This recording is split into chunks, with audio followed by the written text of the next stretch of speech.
Hello friends, I am Anil Kumar Soni and I welcome all of you on our YouTube channel Pen Point Classes। दोस्तों आज मैं topic लेके आया हूँ economics की जो फर्स्ट यूनिट चल रही थी उसमें अपना लास्ट टॉपिक है। देखो मैंने राजस्थान जीके का टॉपिक भी डाल रखा है। आप लोग YouTube चैनल पे जाके पेन पॉइंट क्लासेस के YouTube चैनल पे जाके प्लेलिस्ट से आप लोग अपनी सब्जेक्ट पढ़ सकते हो। ठीक है, तो अपना जो इकोनॉमिक्स में लास्ट टॉपिक है फर्स्ट यूनिट का वो है, देखो दो नाम लिख रहा हूं मैं, एक तो लिख रहा हूं मैं अर्थशास्त्र और एक लिख रहा हूं मैं अर्थव्यवस्था। अर्थशास्त्र और अर्थव्यवस्था मतलब एक तो है इकोनॉमिक्स और दूसरी जो है वो है इकोनॉमी। अक्सर क्या होता है कि जो बच्चे पढ़ रहे हैं वो इन दोनों नाम को एक ही मान लेते हैं। तो आज का अपना टॉपिक ये रहेगा कि अर्थशास्त्र और अर्थव्यवस्था मतलब what is the difference between economics and economy. इन दोनों शब्द को समझना बहुत जरूरी है। बहुत से लोगों को ये नहीं पता होता है कि यार इकोनॉमिक्स है और इकोनॉमी क्या है। तो आज आप लोगों के लिए इस वीडियो में बहुत इंपॉर्टेंट बात बताने वाला हूं। आप लोग अगर चैनल पे नए हैं तो चैनल को प्लीज सब्सक्राइब जरूर कर दें ताकि आप लोगों को मेरे नए वीडियोस मिलते रहें। तो आप लोगों को क्या है, आज अर्थशास्त्र और अर्थव्यवस्था के बारे में बता रहा हूं। देखो होता क्या है, सिंपल सी बात है। अगर मैं बात करूं कि किसी सिद्धांत या प्रिंसिपल की, अगर मैं बात करूं सिद्धांत, जिसे प्रिंसिपल भी बोलते हैं, मतलब क्या है। देखो अर्थशास्त्र जो है वो एक किताब है, एक बुक है जिसमें अपने पास में इंस्ट्रक्शन दिए होते हैं कि किस प्रकार से अपन को सारे काम करने चाहिए। मतलब किसी भी व्यक्ति को उत्पादन क्रिया करने के लिए, मतलब इकोनॉमी एक्टिविटीज करने के लिए किस प्रकार से गाइडेंस मिलती है, वो सारी बातें कहां लिखी होती है, अर्थशास्त्र में लिखी होती है। यूं कहें कि ये एक बुक है, एक विषय है, एक सब्जेक्ट है जिसमें क्या लिखा होता है, इंस्ट्रक्शन लिखा होता है कि आप लोगों को किस प्रकार से इकोनॉमी एक्टिविटीज करनी है। इकोनॉमी एक्टिविटी जो आप लोगों को करनी है वो किस प्रकार से करनी है, इस चीज के बारे में जो इंस्ट्रक्शन दिए होते हैं वो कहां पे मिलते हैं, अर्थशास्त्र में मिलते हैं। अरे सीधी सी बात है, जैसे आप लोग कोई मोबाइल लेके आए, अब मोबाइल पहली बार आप लोग लेके आ रहे हो तो उस मोबाइल को ऑपरेट करने के लिए साथ में एक इंस्ट्रक्शन बुक आती है। ठीक है, कि आपको मोबाइल किस प्रकार से ऑपरेट करना है, कि फर्स्ट स्टेप क्या है, सेकंड स्टेप क्या है, थर्ड स्टेप क्या है, मतलब उसका सिद्धांत, उसका प्रिंसिपल उस बुक में लिखा होता है। फिर अपन क्या करते हैं, उस बुक को पढ़कर अपन मोबाइल को ऑपरेट कर लेते हैं। ठीक उसी प्रकार से जो इकोनॉमी है, अर्थव्यवस्था जो है वो इस इकोनॉमिक्स के बेस पे चलती है। मतलब ये तो एक थ्योरेटिकल प्रोसेस हो गई, ये तो एक थ्योरेटिकल प्रोसेस हो गई, और इस थ्योरेटिकल प्रोसेस का अगर प्रैक्टिकल किया जाए तो वो किस में आ जाएगा, अर्थव्यवस्था में आ जाएगा। समझ में आ रही ना। अरे अकाउंट क्या है, लेखा शास्त्र क्या है, अपन क्या करते हैं कि अकाउंट की बुक पढ़ लेते हैं, अकाउंट में सारे नियम लिखे होते हैं कि ना व्यक्तिगत खाते का ये नियम होता है और सारी बातें उसमें लिखी होती है। फिर अपन क्या करते हैं, उस नियमों के अकॉर्डिंग अपन क्या करते हैं, प्रैक्टिकल करते हैं। तो ठीक उसी प्रकार से, मेरी बात समझने की कोशिश करना, ठीक उसी प्रकार से अपन क्या करेंगे, अर्थशास्त्र को पढ़कर अर्थव्यवस्था का ज्ञान प्राप्त कर सकते हैं।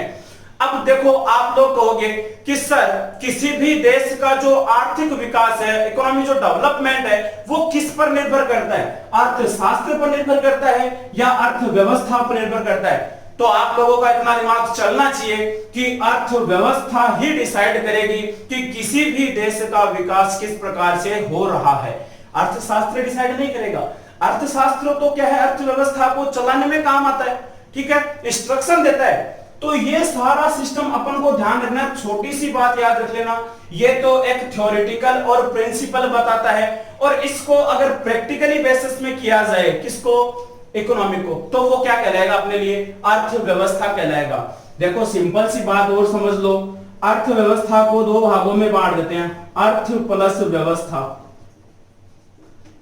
अरे अर्थ का मतलब मैंने बताया था कि धन से होता है, और धन की व्यवस्था करना। अब धन की व्यवस्था कैसे करनी है अपन को, कोई बैंक वगैरह तो लूटनी नहीं है, धन की व्यवस्था करने के लिए क्या करना पड़ेगा, अपन को इकोनॉमी एक्टिविटी करनी पड़ेगी, आर्थिक क्रिया करनी पड़ेगी। क्या करनी पड़ेगी, आर्थिक क्रिया करनी पड़ेगी। अब आप लोगों को पता है आर्थिक क्रिया किस प्रकार से की जाती है कि एक कोई भी व्यक्ति है वो आर्थिक क्रिया क्या मानी जाएगी, वो शारीरिक और मानसिक प्रयत्न कर रहा है, प्रयास कर रहा है, उसे अपन क्या करेंगे, आर्थिक क्रिया करेंगे, जिसके बदले उसे क्या मिलेगा, कुछ ना कुछ पैसा मिलेगा, कुछ ना कुछ मनी मिल जाएगी, वो अपने किस में आ जाएगा, आर्थिक क्रिया में आ जाएगा। ठीक है, तो अर्थ की व्यवस्था करना किसमें है, अर्थव्यवस्था में। और अर्थशास्त्र का मतलब क्या है कि धन का अध्ययन करना। मैंने पहले वीडियो में बताया था कि धन का अध्ययन करना एक शास्त्र है यार, शास्त्र में केवल ये लिखा होता है कि धन को कैसे प्राप्त किया जाए, इसका जितना भी नॉलेज है, इंस्ट्रक्शन है, प्रिंसिपल है, वो किस में लिखा होगा, अर्थशास्त्र में लिखा होगा। समझ में आ रही है ना। अब आप लोग पूछोगे कि सर अर्थव्यवस्था में आर्थिक क्रिया करने के लिए कितने तरीके बताए गए हैं, तो मैं आप लोगों को बता देता हूं कि अर्थव्यवस्था में जो है आर्थिक क्रिया के लिए 3 क्षेत्र डिसाइड किए गए हैं, 3 सेक्टर डिसाइड किए गए हैं। वो 3 सेक्टर कौन से, बहुत इंपॉर्टेंट बात यहां से काम की आप लोगों के लिए। देखो भाई, काम की बात यह है कि वो 3 आप लोगों को सेक्टर ध्यान रखने हैं। मैं यहां पे लिख रहा हूं, पहला प्राथमिक क्षेत्र, प्राथमिक क्षेत्र प्राइमरी सेक्टर हो गया। दूसरा मैं लिख रहा हूं द्वितीयक क्षेत्र, यह हो गया सेकेंडरी। और मैं तीसरा यहां पे लिख रहा हूं आपका तृतीयक क्षेत्र, यह तृतीयक क्षेत्र हो गया, मतलब थर्ड सेक्टर हो गया। इसको अपन क्या बोल सकते हैं, सर्विस सेक्टर या सेवा क्षेत्र के नाम से भी जान सकते हैं। मतलब देश की अर्थव्यवस्था की बात कर रहा हूं। देखो अर्थव्यवस्था अपने आप में एक अपूर्ण शब्द है, इनकम्प्लीट वर्ड है। आप कहोगे सर कैसे, किसी भी अर्थव्यवस्था के पहले किसी भी देश का नाम लगना बहुत जरूरी हो जाता है। मैं कहूं कि भारतीय अर्थव्यवस्था, इंडियन इकोनॉमी, मैं कहूं अमेरिकन इकोनॉमी, अमेरिका की अर्थव्यवस्था, तब जाके ये वर्ड क्या होगा, कंप्लीट होगा। अर्थव्यवस्था अपने आप में एक अधूरा शब्द है। इस अधूरे शब्द को पूरा करने के लिए अपन को क्या करना पड़ेगा, इसके साथ में कुछ ना कुछ शब्द जोड़ना पड़ेगा। और शब्द वो क्या होगा, किसी कंट्री का नाम होगा। समझ में आ रही है, अधूरे को अपन क्या कर देंगे, पूरा कर देंगे। तो ये लोग है भारतीय अर्थव्यवस्था। अब मैं बात कर रहा हूं भारतीय अर्थव्यवस्था में जो किस प्रकार से अपन इकोनॉमी एक्टिविटी करते हैं, मतलब आर्थिक क्रिया करते हैं। तो आर्थिक क्रिया का जरिया जो बताया गया, 3 क्षेत्र बताए गए हैं अर्थव्यवस्था में। उत्पादन के 3 क्षेत्र बताए गए हैं, जिसमें प्राथमिक क्षेत्र में अपन बात करेंगे एग्रीकल्चर से रिलेटेड, माइनिंग वगैरह है, मतलब कृषि और खनन की बात करें। मैं अगर यहां पे कहूं कृषि, फिर मैं कहूं पशुपालन हो गया, पशुपालन हो गया, फिर मैं यहां पे लिख दूं खनन, लिख दिया, इसको माइनिंग बोलते हैं।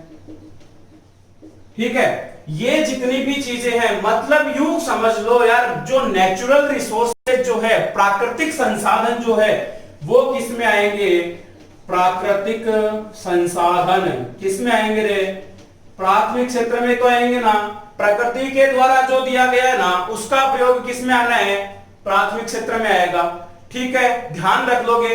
अब यहां से एक इंपॉर्टेंट बात और है कि प्राइमरी सेक्टर जो है उसमें भारत के लगभग जो लोग रहते हैं या साथ में काम करते हैं वो कितने हैं, 50% जो लोग हैं वो किस पर लगे हुए हैं, प्राइमरी सेक्टर पर लगे हुए हैं। समझ में आ रही है ना आप लोगों को बात, प्राइमरी सेक्टर पर कितने प्रतिशत लोग लगे हुए हैं, 50% लगे हुए हैं। ठीक है, अब बात करता हूं मैं सेकेंडरी की। सेकेंडरी में क्या आएगा, आप लोगों के जितने भी निर्माण से रिलेटेड, मैन्युफैक्चरिंग से रिलेटेड जो भी है, मतलब इंडस्ट्री वगैरह जो आप लोगों की है, औद्योगिक जो भी कार्य हो रहे हैं, विनिर्माण के जितने भी कार्य हो रहे हैं, फैक्ट्री जितनी भी चल रही है, उसके द्वारा किया गया कार्य किसके अंतर्गत आएगा, सेकेंडरी के अंतर्गत आएगा, द्वितीय के अंतर्गत आएगा। इसमें लगभग कितने प्रतिशत लोग लगे हुए हैं, लगभग 24% जो है वो लोग इसमें लगे हुए हैं। याद रख लेना यार, बहुत अच्छी वाली बात बता रहा हूं, ठीक है ना। इसमें कितने प्रतिशत लोग हैं प्राइमरी सेक्टर पर, 50%। सेकेंडरी में कितने हैं 24%। अब आप लोगों का इतना तो होना चाहिए, मैथमेटिकल जो सिस्टम है इन दोनों को देख लो कितना हो गया, ये 74 हो गया, तो थर्ड सेक्टर में कितने बच गए 26% जो लोग है ना वो किस में बच गए, तृतीय क्षेत्र या सेवा क्षेत्र में काम में लग गए। ठीक है, समझ में आ रही है। अब आप पूछोगे सर तृतीय क्षेत्र में कौन कौन से आते हैं, वो तो बता दो। सर्विस से रिलेटेड आप लोग देख लो, रेल सेवा हो गई, आपकी बैंकिंग एक्टिविटीज हो गई, आप लोगों का परिवहन का हो गया, आपकी अगर कोई बीमा से रिलेटेड, इंश्योरेंस से रिलेटेड कोई बात है वो इसमें आ गई, तो अपन इसको क्या बोल देंगे, सर्विस सेक्टर के नाम से भी जाना जाता है। क्वेश्चन आया हुआ है एग्जाम में कि सर्विस या सेवा क्षेत्र के नाम से कौन से क्षेत्र को जाना जाता है, कौन से को जाना जाता है, तृतीय को जाना जाता है। पूछ लिया जाता है कि औद्योगिक क्षेत्र के नाम से किसको जाना जाता है, इंडस्ट्रियल सेक्टर के नाम से किसको जाना जाता है, तो आप लोगों को पता है इंडस्ट्रियल कौन सा है, द्वितीयक है। समझ में आ रहे हैं ना आप लोगों को। और आपको पता है कि अगर पूछ ले प्राकृतिक सेक्टर या प्राकृतिक संसाधन का जो क्षेत्र है उसमें किसको जाना जाता है, वो कौन सा हो जाएगा, प्राथमिक क्षेत्र हो जाएगा। कोई दिक्कत वाली बात नहीं है ना। क्या है कि प्राकृतिक संसाधनों का जब प्रयोग किया जाता है तो मानवों के द्वारा, मनुष्यों के द्वारा किया जाता है, और वो कहां पे होगा, किसी ना किसी फैक्ट्री में ही होगा ना। अगर किसी भी चीज का प्रोडक्शन होगा तो फैक्ट्री इंडस्ट्री में ही होगा।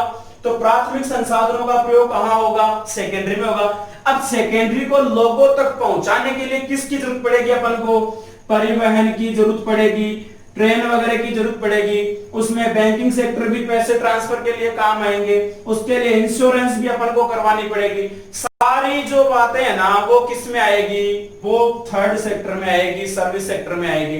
तब जाकर कंज्यूमर तक प्रोडक्ट पहुंचता है। ठीक है, तो आप लोग ना इसके लोगों का प्रतिशत तो याद रख लेना, 50% तो प्राइमरी, 24 किस में आ गए, सेकेंडरी, और 26 है वो किस में आ गए, सर्विस सेक्टर में आ गए। कोई दिक्कत वाली बात नहीं है ना। अरे आराम से समझ में आ रही है ना। ये आप लोग थोड़ा सा देख लो, आप साथ में लिख रहे होंगे, मैं यहां से इसको हटा देता हूं। ठीक है, देख लिया होगा आप लोगों ने। या यहीं से अगर मैं बात करूं थोड़ा सा, मैं बाद में हटा दूंगा, कि अगर जीडीपी में परसेंटेज पूछ लिया जाए, जीडीपी क्या होती है, ये क्या नहीं है भाई। जीडीपी का मतलब होता है ग्रोस डोमेस्टिक प्रोडक्शन, सकल घरेलू उत्पाद। किसी भी देश में सकल घरेलू उत्पाद पर किस प्रकार से निर्भर करता है, कितना प्रोडक्शन हो रहा है, मतलब राष्ट्रीय आय के निर्धारण में ये सारी बातें काम आती है। अब आपसे यहां से प्रश्न ये पूछा जाता है कि ऐसा कौन सा सेक्टर है, इन तीनों में से ऐसा कौन सा सेक्टर है जो जीडीपी में सबसे ज्यादा अपना योगदान देता है, वो आप लोग बताओगे भाई। इतना दिमाग आप लोगों का चल रहा होगा। देखो मैं बता देता हूं कि अगर मैं कहूं कि सर्विस सेक्टर में सबसे ज्यादा योगदान देता है जीडीपी में, तो देखो सबसे ज्यादा कितना प्रतिशत है सर्विस सेक्टर में, मैं यहां पे जीडीपी की लिखूं तो ये है 53.77 जो प्रतिशत है, या 53.77% बोल दो इसको, ये जीडीपी में इसका योगदान है। अगर प्राइमरी सेक्टर का आप जीडीपी देखोगे तो प्राइमरी सेक्टर का जीडीपी कितना है इसका, ये आएगा आपका 13.11% या 13.11% हो जाएगा। ठीक है, और इसके बाद में आप लोग ये देख लो इसका, फिर सेकेंडरी का बात कर लेता हूं मैं। सेकेंडरी अगर जीडीपी बात कर लूं तो सेकेंडरी में जीडीपी जो है वो आपका आएगा यहां पे 31.13%। ये सारा देखो अप्रोक्सीमेट है, लगभग बताया गया है इसमें आप लोगों को। ठीक है ना, तो यहां से आप लोग इसका जो सारा सिस्टम है वो ध्यान रखोगे भाई कि जीडीपी में कितना योगदान है कौन से सेक्टर का। मतलब मोटा मोटी बात अपन को ये याद रखनी है कि सबसे ज्यादा जीडीपी में योगदान किसका है, सेकेंडरी का है। तो ये आप थोड़ा सा सिस्टम देखो, मैं यहां पे थोड़ा क्लियर कर देता हूं, देख लेना आप। हाँ जी, मैं यहां पे आप लोगों को एक थोड़ा सा इक्वेशन बना के समझा देता हूं कि सबसे ज्यादा जो रोल है जीडीपी में किसका है।